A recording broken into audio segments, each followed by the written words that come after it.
Ladies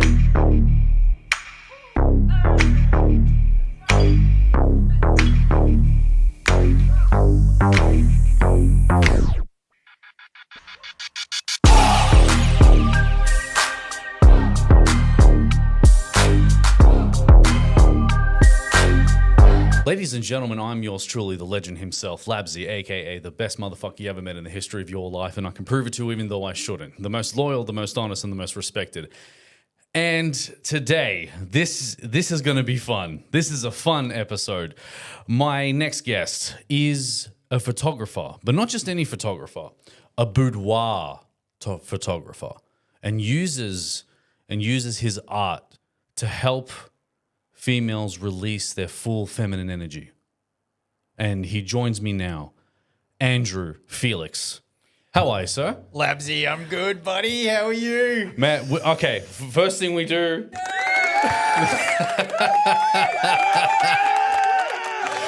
Damn. That was the soundboard. So for the people that don't know, because with the studio and everything like that, I actually purchased some of the equipment from Andrew, aka the arms, the soundboard, the cables as well.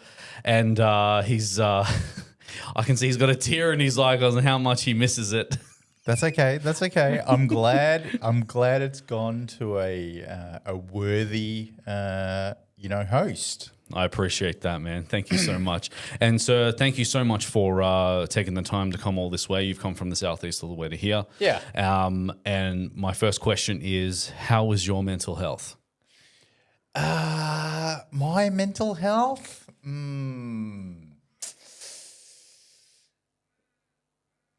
It's okay. Okay. It's okay. Okay. It's a good start. I think look, at the end of the day, I feel like I'm not just in this boat by myself. I can see it in a lot of people as well. Like we're all just surviving. Very true. We're all very just true. surviving, and and there's this real weird like energy like around, like as if we're like something's about to happen, but like we're in this like transition. And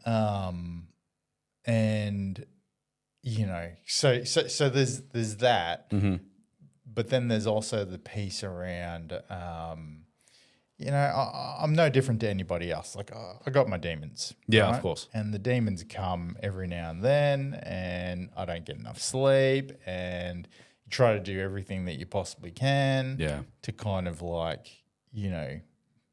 push those demons back down. Yeah. Sometimes it works, sometimes it doesn't. And the craziest part is that you don't know when they're coming. Yeah. That's the worst part. Yeah.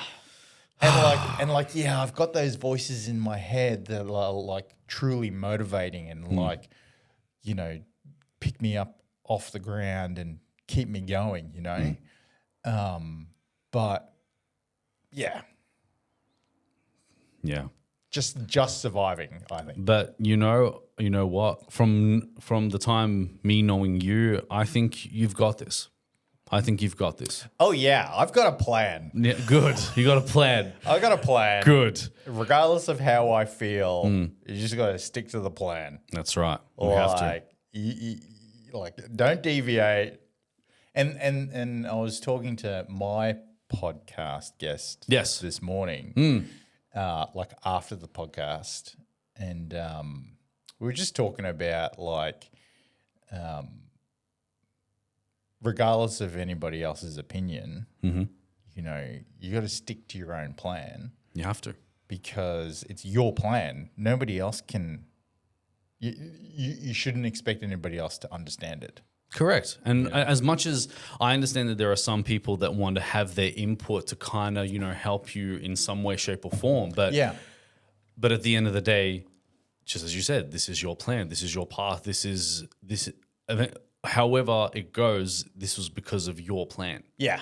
Right? Exactly. We'll appreciate the help. We'll appreciate the advice and so on. Yeah. But at the end of the day, we still are in control of the path. Yeah, sometimes I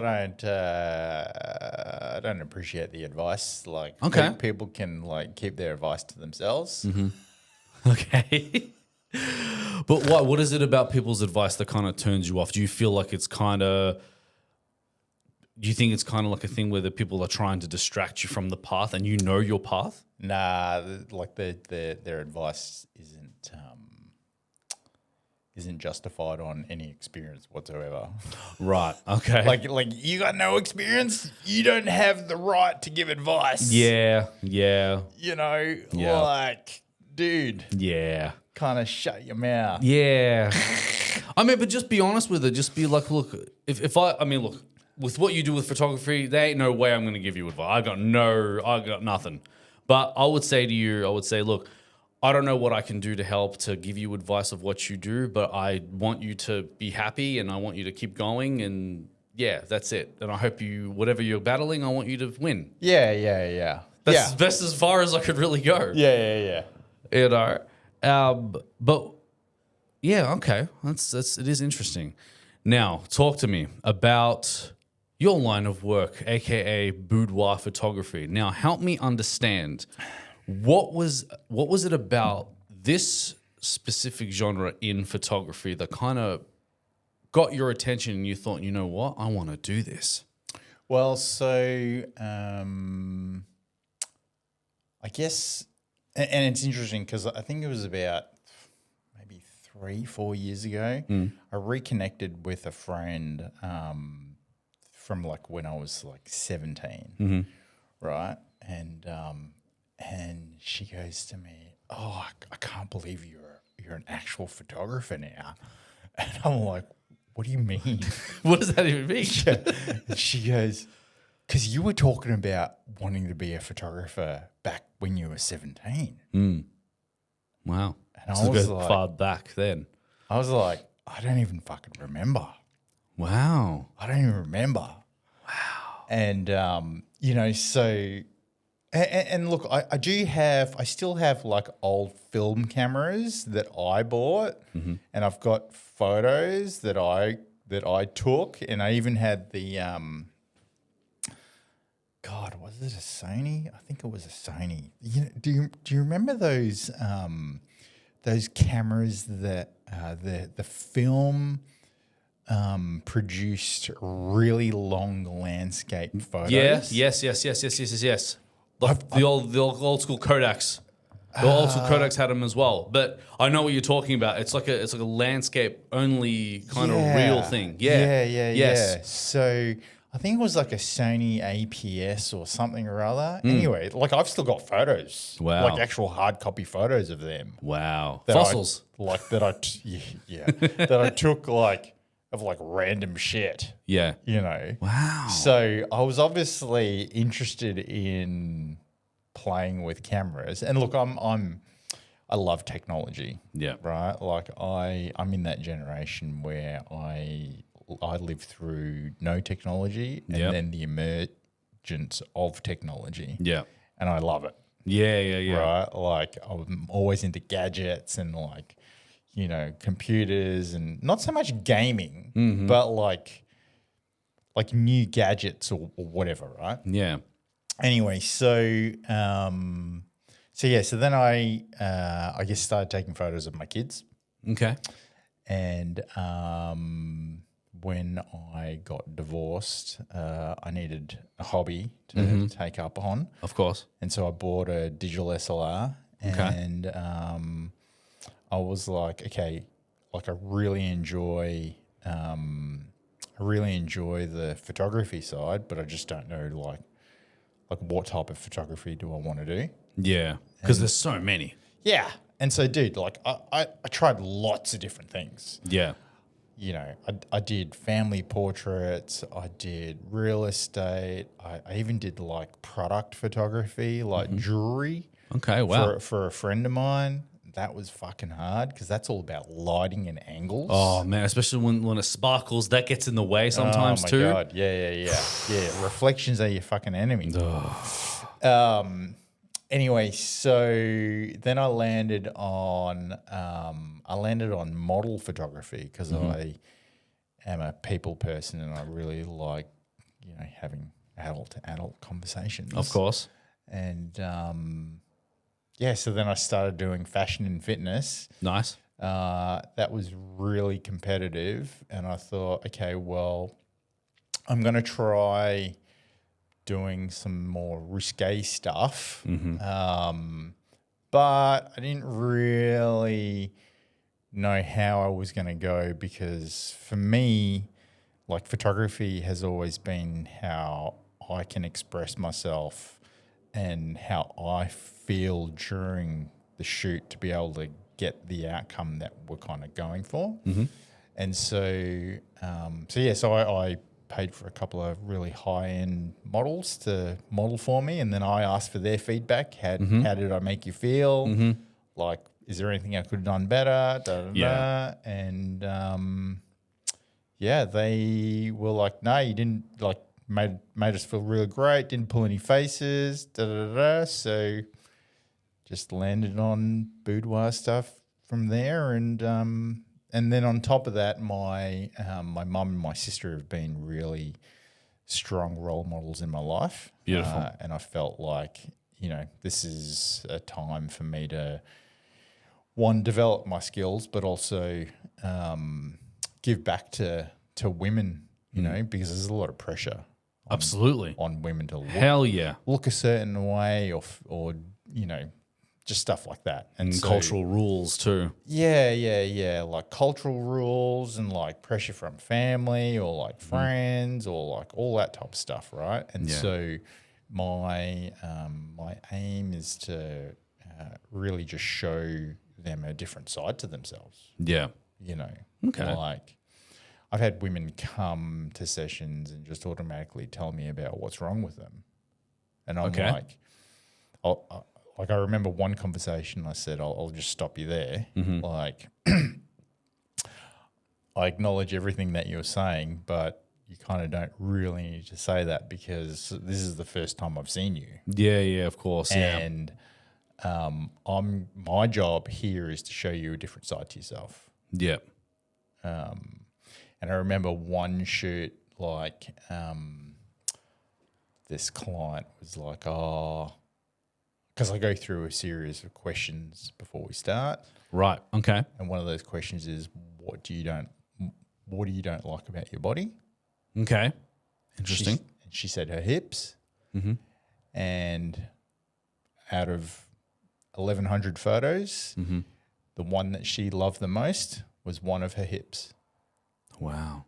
So there's an objective to asking that question, and the objective is, that's my opportunity to try to show her something different about what she doesn't like about herself. Yeah. Would you say it's kind of like so that person didn't like their hips, but it was like kind of like a light bulb in your head, and like, okay, I'm going to make you love your hips with how I'm going to, how I'm going to manage you with the pose before I take the shot. Is that how it is? Yeah, exactly. Right. Exactly. Yeah. And it was actually a shot from like down below looking up with her hips kind of tilted into a reflection of a mirror. And just the way that the light kind of like shone down and kind of highlighted stuff. And she was like, she's like, oh my God, I can't even believe that's me. Like, which I think would be one of the most common responses from a lot of models that you've worked with as well. They're like, I can't believe that's me. Mate, if I had $100 for every single time someone said that, I'd be fucking a millionaire. Man, your Rolls Royce will be covered in gold, I'll tell you that. Oh man, but that's so good. So, because this is going to be a deep question, right? What methods have you mastered in order to make sure that the models feel so safe, they are free to release their feminine energy? Just so there's a lot. Yeah. Speak on it. There's a lot of components to it all. Like, people seem to think that, we'll just like take a photo, buy a camera and I'll be able to take some spicy photos. No. Not so much.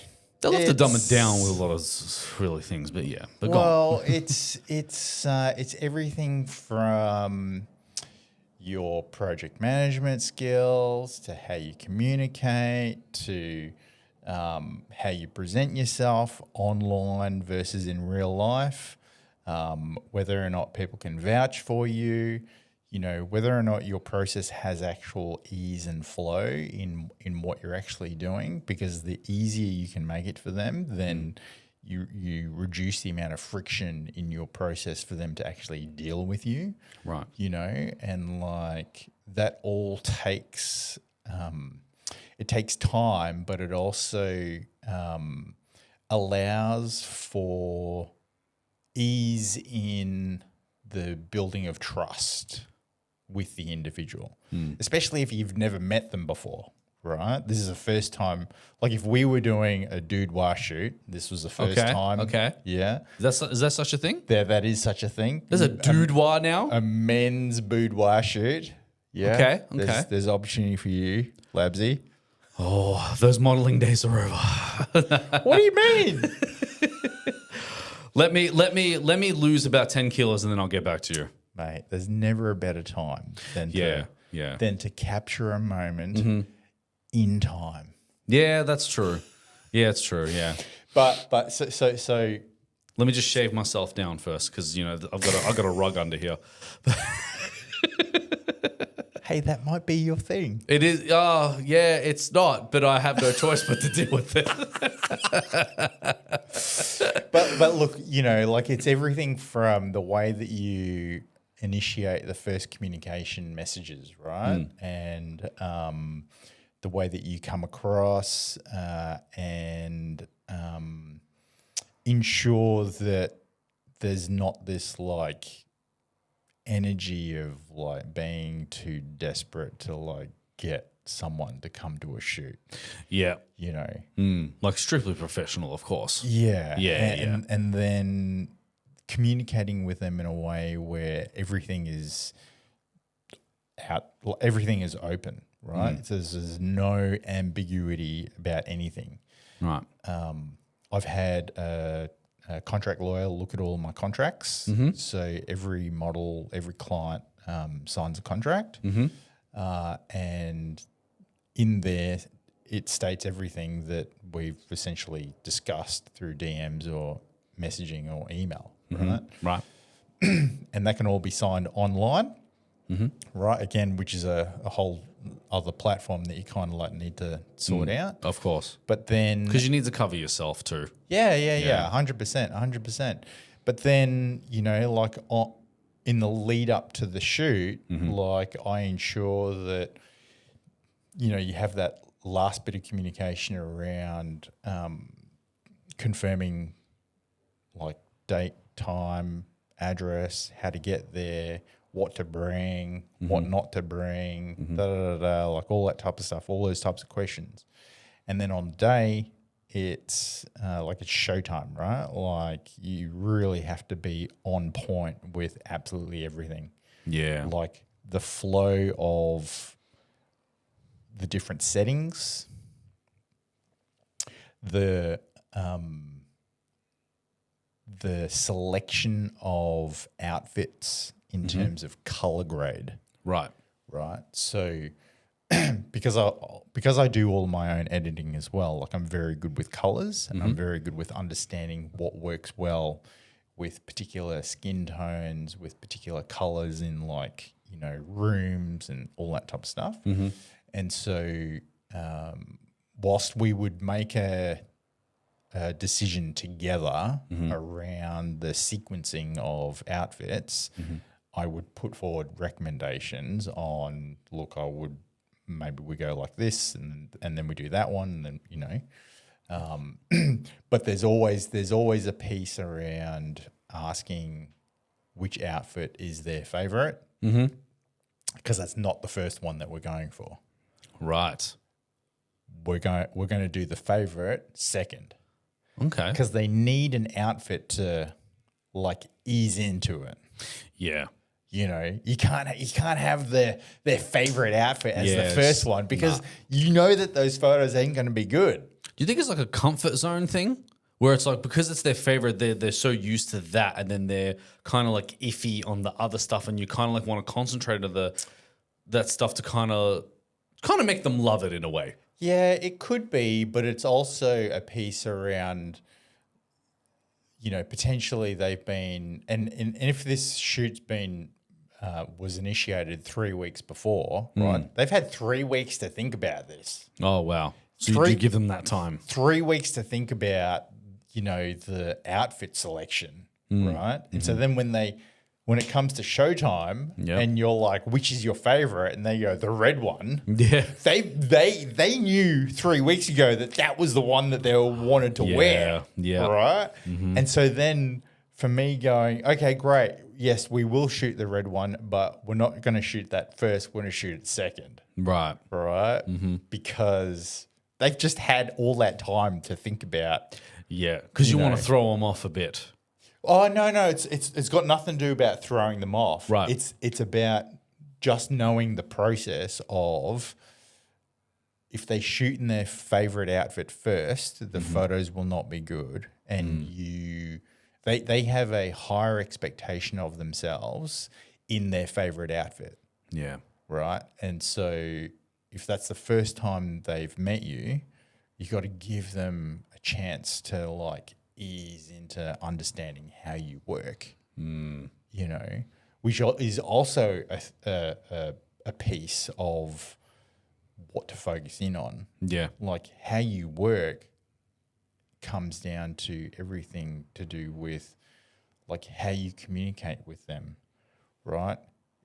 Like if you're gawking at them during a shoot or watching them get changed or don't provide a change room for them to get changed, that's all a very big problem.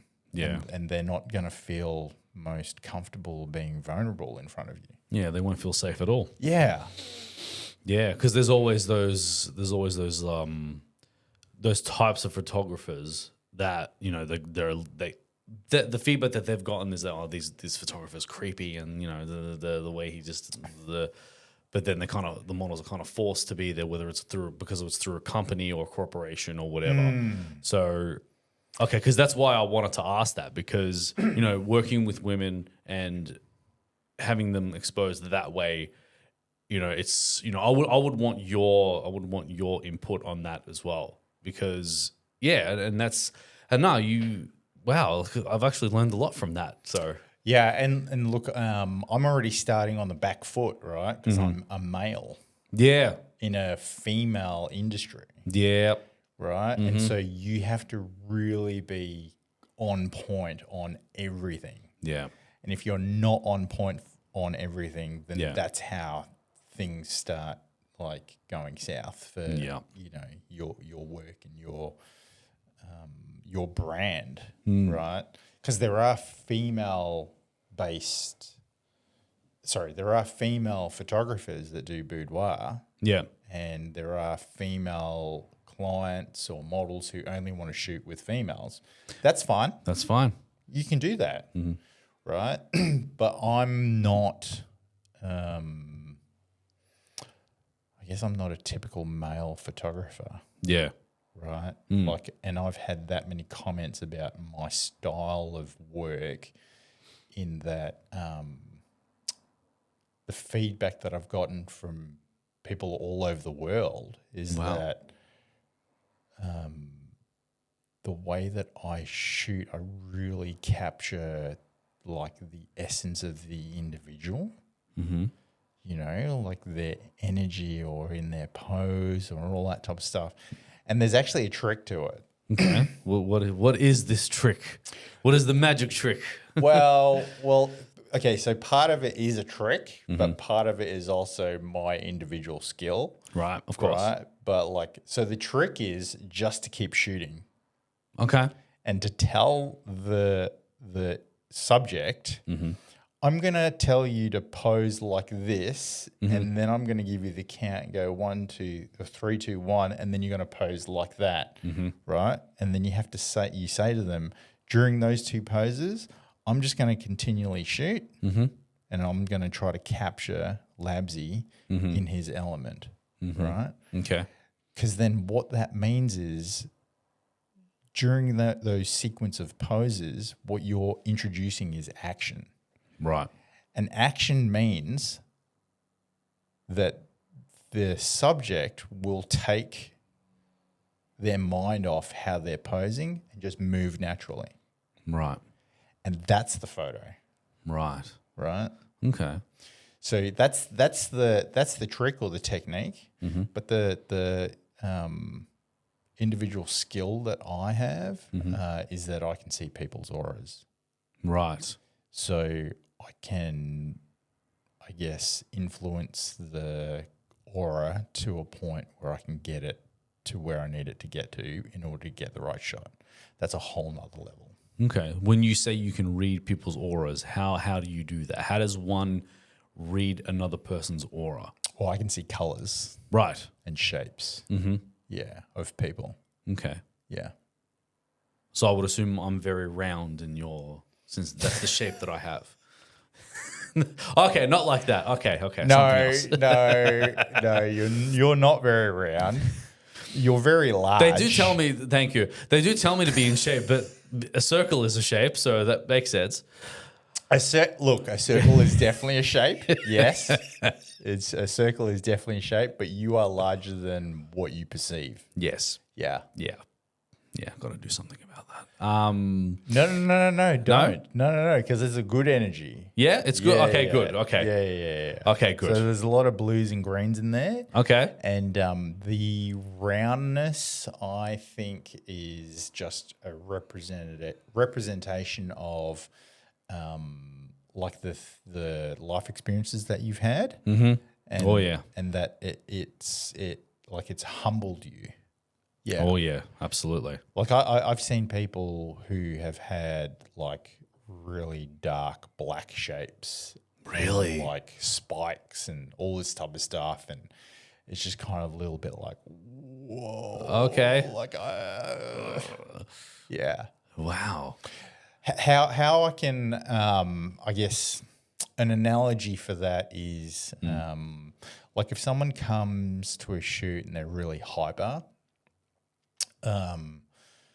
it could be a number of reasons, but let's just say their dog died 3 days ago. Yep. Right? And they're a bit hyper because they're, like anxious and like, it's a pretty big deal. Oh, it is, right? yeah. First question is, are you sure you want to shoot today? Because I'm happy to reschedule. Yeah. Right? Mm-hmm. If they say, yep, let's go, then everything I do in the shoot is try to like calm things down. Right. Like slow things down so that we kind of just become more relaxed and like try to, have a much more balanced energy flow in terms of the conversation that we're having. And you'll notice what I'm doing now is I'm keeping a very monotone voice and it's very consistent and I'm slowly bringing you down, Labzy, to kind of like some relax ASMR shit. Yeah. ASMR. Come on, we need to. Yeah, I know. I'm trying to think which soundboard is perfect for this. I don't know. I need to keep him talking so I can make a decision. Amazing. There you go. That's what happens when I come out of the shower. Especially waving your hair like that. Oh, yeah, the fucking hair. Maybe he's born with it. And then the other side is when someone's like too mellow, right? Okay. You gotta like bring them up. You're just like, let's get excited about this. Yeah. Like, yeah. Oh man, just look at this photo I just took, Labzy. Like, my God, this has never happened before. But like, have a look at this. Yeah. Yeah, and you've obviously dealt with those types of people as well because I think, do you think it's because they're extra mellow because they're very like on the shy side and then your job is to kind of like, get them excited and get them that. Exactly, and yeah, right. Okay. Yeah. Interesting. Now, talk to me about support. Now, I always talk about when it comes to creatives, I would always ask about support from their own peers, family, and stuff like that. How do you feel like you've got support on your journey? And if not, how do you build the courage to just do this anyway? Look, I think support comes in lots of different forms. Yeah. Support is kind of like a shuttle's boosters. Right? Okay. And like, in order to get lift off from Earth, they need to use the boosters, right? That's right. Because they're big enough to, gain the velocity and, the speed and yada, yada, yada. But then guess what happens? The boosters fall off. That's right. And you have to keep going. Yeah. I like that. I like that. So I'm at a stage right now where the boosters are off and they've been off for a while. Yeah. And I have to keep going. Yeah. You don't have a choice at this point. I just have to keep going. Yeah. There's no turning back. No. Oh, Which is the whole, you got to stick to the plan regardless of how you feel. That's right. Right? Yeah. Like you asked about my mental health. Like regardless of how I feel, you got to stick to the plan. Yeah. Yeah, I like that. I like that. Now, I do want to talk about something that, oh man, it is going to go a bit more deeper because I feel like the socials are not your best friend, Bro. They're not your best friend at all. Like this man has had his accounts deactivated from Instagram at least 11 times. Yeah. There was a point where he had over 100,000 followers because of what he does. Built everything from the ground up, and then Instagram or social media was like, yeah, nah. Like oh man, like and I felt so bad even for you because I know how hard you work. I know the passion that you put into it. And then all of a sudden it's just gone like that because of it doesn't reach the community, requirements or whatever it is. Yeah. Yeah, man. Like, speak to me on that, man. Like, how, man, that's Look, it's depressing. it is, yeah. It's depressing. It is, yeah. There's not really much you can do. Yeah. And look, I think ultimately the changes that happened here in Australia at the start of the year really influenced a lot of the social media rail guards that went up, and that's just what's happening. Yeah. So unfortunately, we're being controlled, Yeah. and there's not really much we can do about it. Yeah. But like, yeah, I have my days where it's like, there's another one. There's another one. Yep. My biggest thing now is my Facebook account's gone. Oh my God. Even that too? Yeah. Oh my God. And like, there's no appeal process. There's no appeal process at all in Facebook. No. Oh my God. So I think they just got the information from Instagram because they are together now. And then they're like, yeah, no, don't even. Yeah, that's probably what's happened. Yeah. Shit. So it's kind of like, Yeah. I don't even want to think about like even trying to attempt to work out what the fuck I have to do. Yeah. Yeah, because even that sounds depressing within itself. Yeah. To be honest. Yeah. And going back to what I was saying before, like I see how hard you work to put the models on, like you want to show your work to the world, and it just doesn't help when because there are companies and corporations, they use social media. Like if you are a photographer, they'll go to your social medias for your work as well because they use that like a catalog. Exactly. Right? And it's a portfolio. It's a portfolio, that's right. And I just feel like it just makes it more difficult to I'm trying to show people my catalog here of what my work is. And then now social media is just like, nah. And it's like, well, what the hell, man? Like, so are there any other ways around, like outside of any kinds of other social media that's outside of Meta that you have found that can work? Yeah. That you can use as a catalog? Yeah. 100%. portfolio? 100%. 500px is a European platform. And then obviously like Twitter, X. Some people still use Flickr and Tumblr. Really? But, Yeah. those two platforms are dying and have been dying for a long time. Yeah. The challenge that we have is that, particularly here in Australia, like Instagram is the platform. It is, and everybody goes there. Correct. You know? And so once you get banned, that's it. Yeah, that's it. You know, I find on 500px is where I get a lot of my inspiration. Okay. And I have I can look at a photo and try to work out what was done. Like how many lights were used, what was the technique, what was the editing technique, like all that type of stuff. And then I just try to recreate it or, you know, try to learn off it in my own work. So okay, cool. So I was going to ask, like, when you see other people's work, does that, just as you said, like you're trying to figure out what they do, like is that kind of like, does that kind of help you release your creativity from that? Okay. Yeah, 100%. Like that's why I also say to other photographers, like I'll teach you everything that I know. Like I'll give you all the tools and all the techniques because I want to see you do it better than me because then I can learn off you. Right. And then you learn off me and then I learn off you and then so on and so forth. Yeah. Right. So it's like, the tennis. Yeah. I like that. Like no gatekeeping, right? Like let's move away from this gatekeeping community. Like I get that we're all stuck on an island of 25 million people, but like there's enough work to go around for everybody. Absolutely. But like let's share everybody's techniques. Yeah, why not? Right? Share everybody's locations, share everything about anything. That's right. And like we can propel each other forward to do even greater work to get us on bigger platforms or to work with bigger clients or bigger projects or whatever, you know. But that's in another dimension, you see. Yeah, so that's a totally another dimension. Yeah. So you believe there's a lot of gatekeeping as well in the photography world too?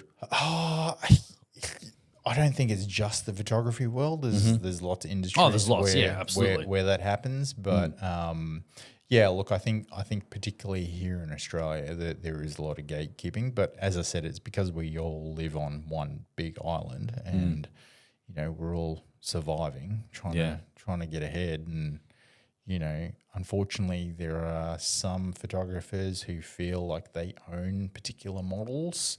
Yep. No, you do not. Mate, you don't own anybody.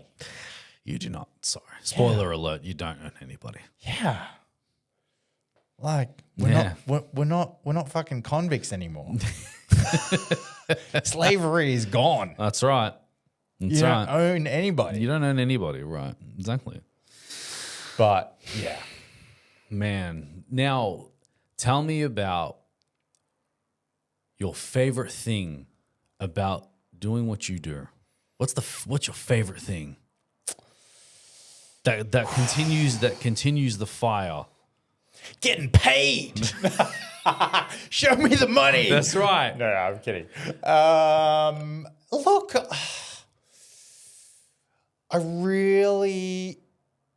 my favorite thing is seeing the reaction and the change in someone's like energy from when they first come to a shoot to when they leave. Right. That transformation is fucking amazing. Yeah.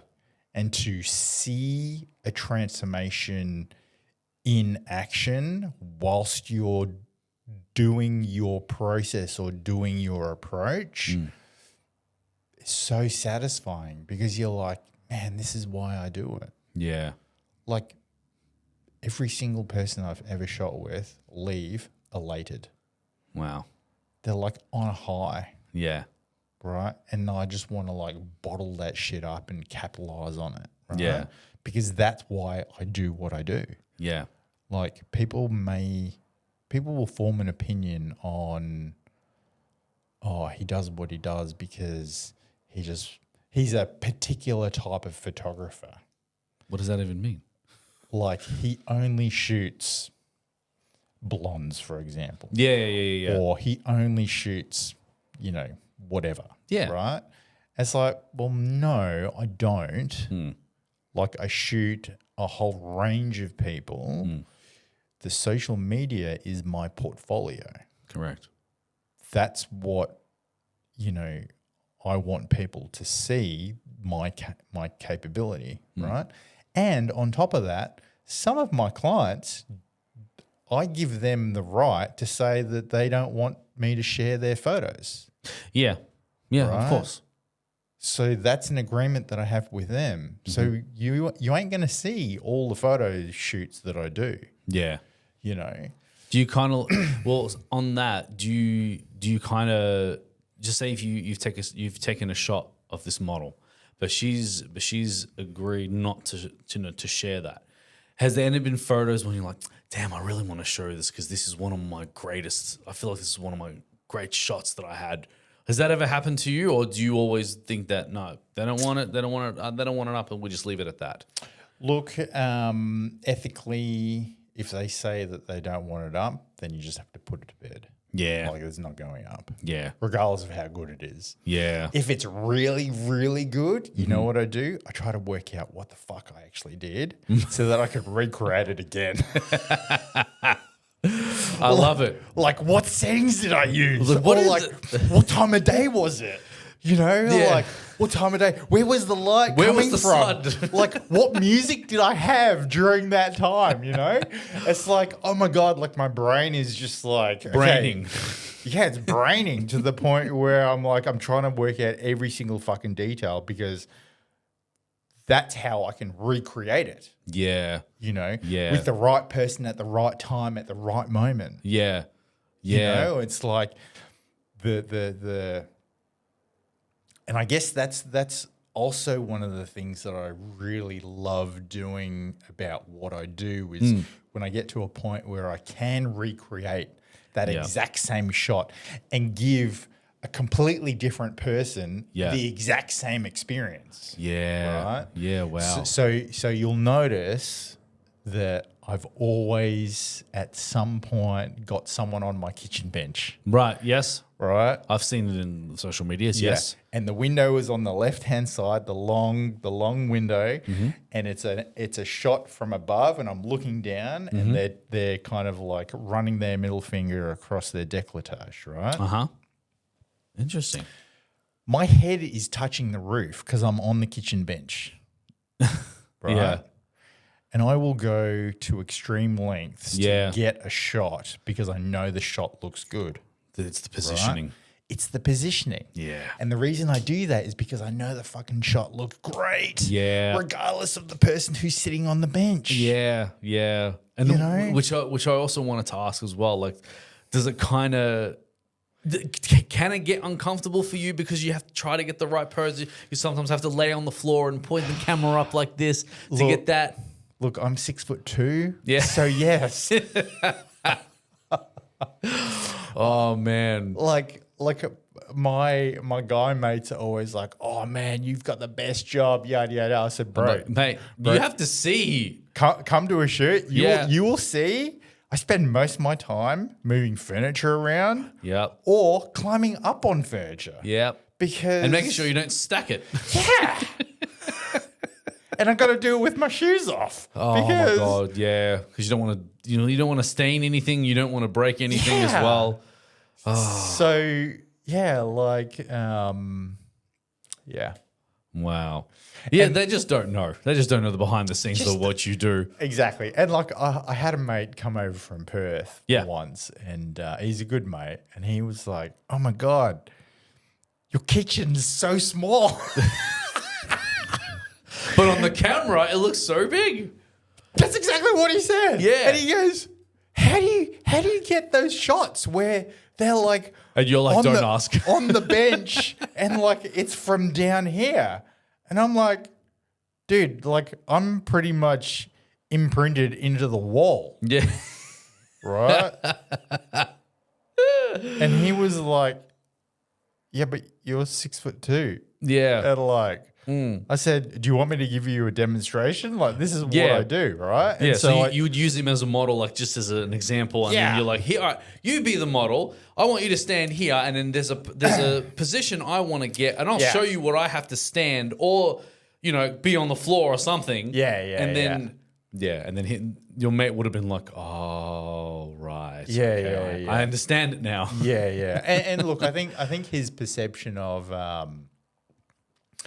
his perception of space is something that I think like almost the general public will think, oh, it's great to have more space to be able to take more photos. But in actual fact, a good photographer is regardless of the space. Doesn't matter, no. Like you can have a small space, you can have a large space. If anything, a larger space is worse because that's more empty space you got to deal with. That's right. And I feel like it wouldn't fit the correct positioning when it comes to taking that shot. Yeah, look, potentially. It depends on the shot. Yeah, that's true. It depends on the shot. Yeah. And then it also depends on the lens that you're using, whether or not it's a macro lens or it's a zoom lens or it's a prime lens. Like, it just depends on a series of things. Yeah. But yeah, and then another thing he said was, he's like, oh, now I know how tall your kitchen bench is. And he goes, now I can work out how tall your models are. I really don't think he should do that. And I'm like, what are you talking about? Like, what do you mean? He goes, I can tell if they're flat-footed or on their tiptoes, and the where their waist is in comparison to the kitchen bench. You can work out how tall they are, if they're short or if they're really tall. Interesting. Yeah. And like, he then referenced a photo that I took like ages ago. He's like, she was tall, wasn't she? And I was like, yeah, she was 6'1". Damn. Is that the tallest model you've ever shot with? Yeah. Wow. Yeah. Okay. Yeah. Wow. Long limbs. Man, longer legs than arms. Jeez. You got it. Oh, man. But you enjoy what you do. Yeah. Would you trade it for anything? No, I don't think I'd trade it for anything. I do love what I do.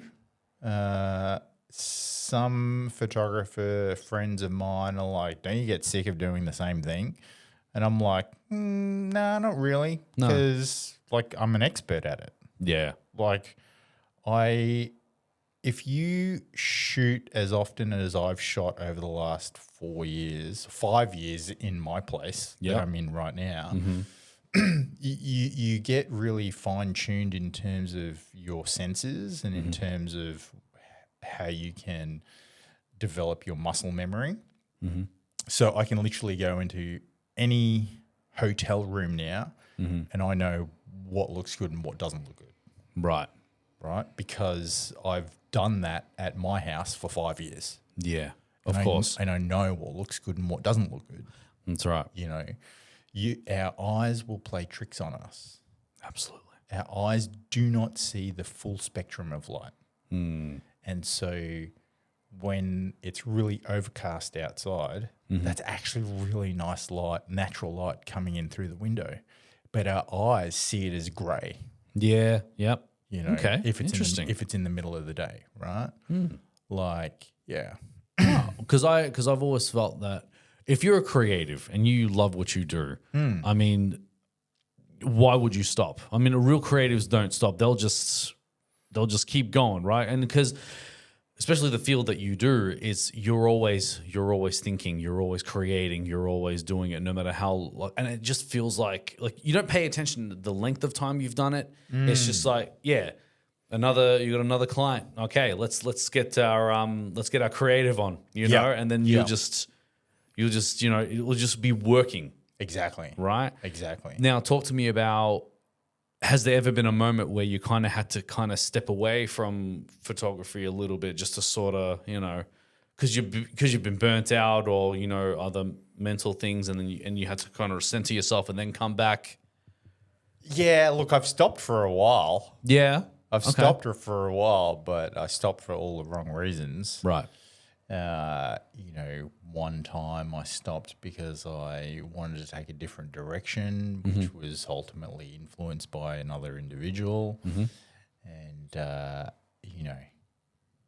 was bad. Never never changed the plan. Never. You know. So you have changed the plan in your time. Yeah. And then I've stopped for like relationships and like all that type of stuff, right? Yeah. It's like, you know, like I get it.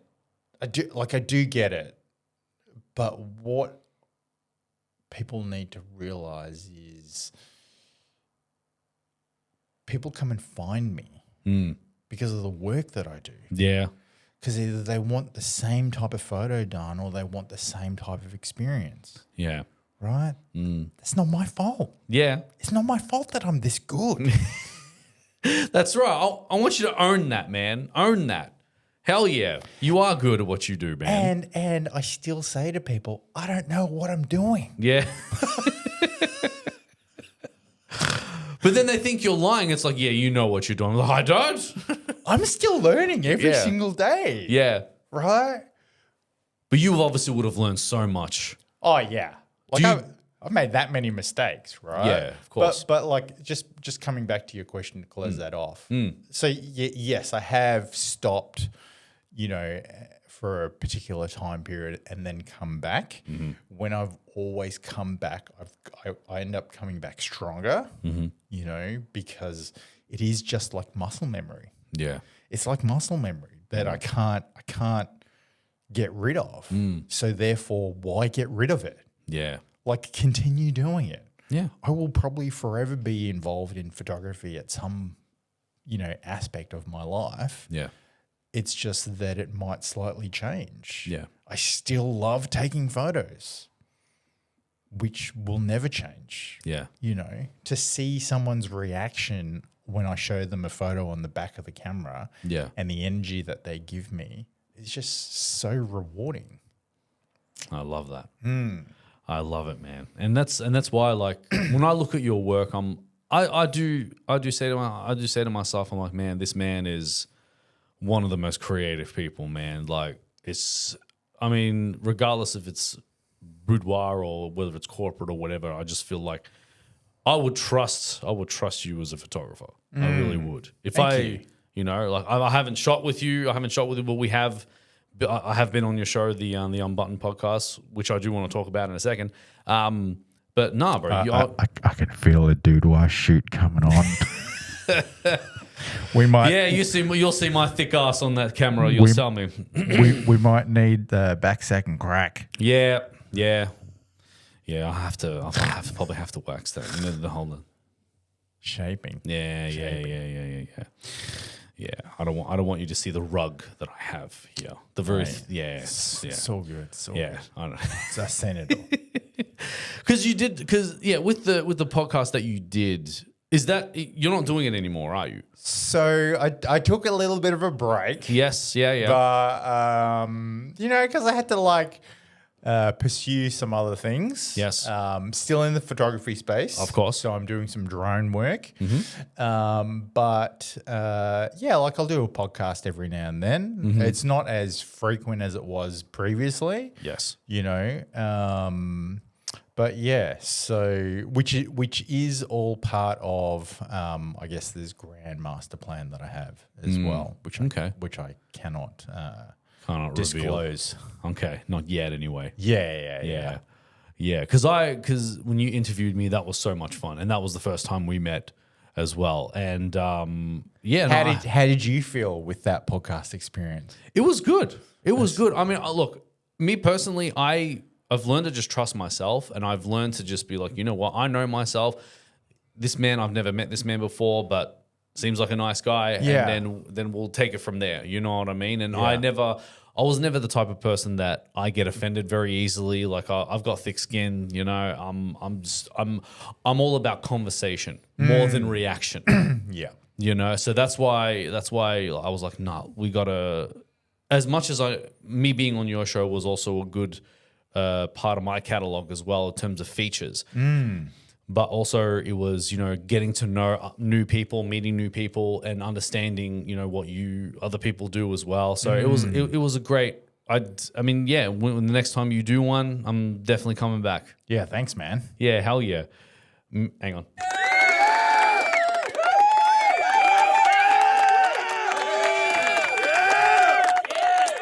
And thank you very much. Thank you very much.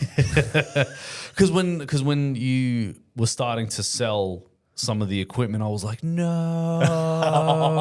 I think a few people were like that. Yeah. But like, oh man. But look, don't get me wrong. Look, we're still going to support you. You do what you got to do, man. At the end of the day, of course. I just think because when, I think people will love to see you. Instead of the model, sometimes they want to see the photographer. They want to get to know the photographer. Yeah. And I think the podcast was a good platform to have in order to understand you as a person and you as a photographer. it's still up there. It's still up there, yes. Just not the Instagram one. just not the Instagram one. Yeah, that's right. Why Yeah. the fuck is the podcast Instagram account down? That's Bruh. that's not. Yeah, I don't understand. I really don't understand. It's fucking nuts. It's nuts. Just It's go to nuts. the YouTube channel. There you go. Just Watch YouTube channel. every single episode. Watch mine. 116, soon to be 117. Hey, there we go. But no, that's it. That's all the questions, and that's all I've got. Is there anything you wanted to talk about? Anything you wanted to ask me at all? How's your mental health, man? My mental health is as best as it ever been. That's good. Why? Because me going into my new place, setting up the studio, as you can see, and really just trusting myself in the process. I don't have to be mindful there's another person, how I have to kind of be careful either whether what I say, or if I want to be loud or whatever, I get to have that freedom, Fuck yeah. So I'm going to the bathroom and showering with the door open. It's great. That was TMI. Yes, but I know there's a lot of people who would understand that. I mean, look, I live with cats. Yeah. And guarantee there's always a cat in the bathroom with me. I'm like, God damn this pussy. Just leave me alone. They make me feel like I treat them like stray cats and don't feed them. I actually found one in the fucking cupboard the other day. What, a stray cat? No. What the hell? No, one of my cats. Yeah. How many cats you have? 3. Nice. But one of my cats has made himself a little bed that he goes and sleeps in there every single night. Right. And I was always like, this fucking cupboard door always opens. I'm like, what the fuck? Why is it always open? And then one night before bed, I was walking past and I looked at it. Yeah. And sure enough, the 2 eyeballs were in there. He just looked at it. I was like, mate, that's so good. We love that for you, but come on. Yeah. I mean, But also to answer your question as well. he is also the cat that can open doors. Your cat can open doors? He can open doors. He can open the sliding door to the balcony. Yeah, I think, I don't know. I don't think that's on a cat, man. He can also parkour up the front of the building. How? I have no idea. I've put him out the front door, You didn't put a bell on him. closed the front door, and by the time I walk back up, he's already on the balcony inside. That's crazy. Yeah. I think he's Spider-Man. Spider cat, yeah. Definitely spider cat. Spider something. Spider something.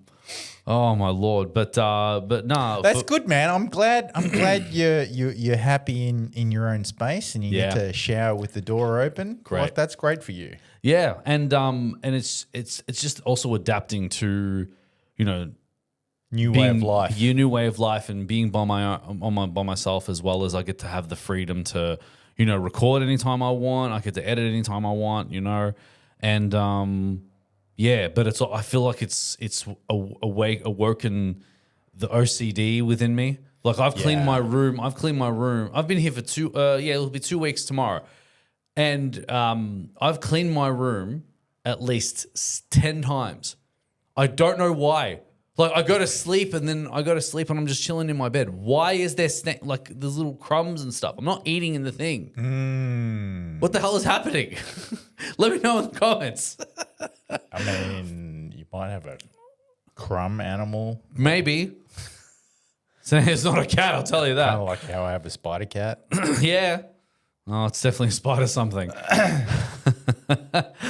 But but I am enjoying it so far, and I've really learned to really just be mindful of things that can go wrong in the household too. Yeah. Whether it's the fridge is not going to work for some reason, or there's something wrong with the plumbing or whatever. Yeah. I've got to be mindful of that. Not let it consume me, and not let it but I have to be prepared when that stuff happens. Yeah. And but no, other than that, it's been so good. Yeah, it's good, man. I'm glad. My G. I guess we'll wrap it up here. So, Andrew, thank you so much. Did you have fun? Thanks for having me on. This is great. And please, if you can follow him, if it's not deactivated, hang on, let me just see which one is. Where can they find you at the moment? I am Andrew Felix. Yes. Yep. And I'm still testing out whether or not I have a new one, because I'm waiting for it to get deactivated the next couple of days. But if it doesn't, yes, I'll message you and let you know what to put in there. Yeah, of course. Is there any other ways of contacting you if someone watching this and they're interested of doing a boudoir photo shoot with you? They can go to my Link Me page. Okay. So link.me / or / I can't even remember. One of them. Felix the House Cat. So there'll be a booking form down there. Alternatively, my phone number. Yep. 0400 559909. Message me on there. Yeah. We can organise Wow, a shoot. he's given his number out on the world, ladies and gentlemen. Man, this man is risking it all. Mate, there is no privacy. That's true. People, like, my number's on every single fucking website out there. That's true. So it's like, you might as well. Yeah. All right. Don't spam me, hackers. They all. Now that you've said that, they're not going to do it. Fuck. I'll get some dark web shit on you guys. Oh man, but Andrew, thank you so much, man. Thanks, Labzy. And we'll definitely speak soon. All right, and also want to say thank you for the people that have joined in, and hope you've enjoyed this. Please give us a like, comment, and share, and subscribe as well to the Podcast Cartel. And we out. Peace. See ya.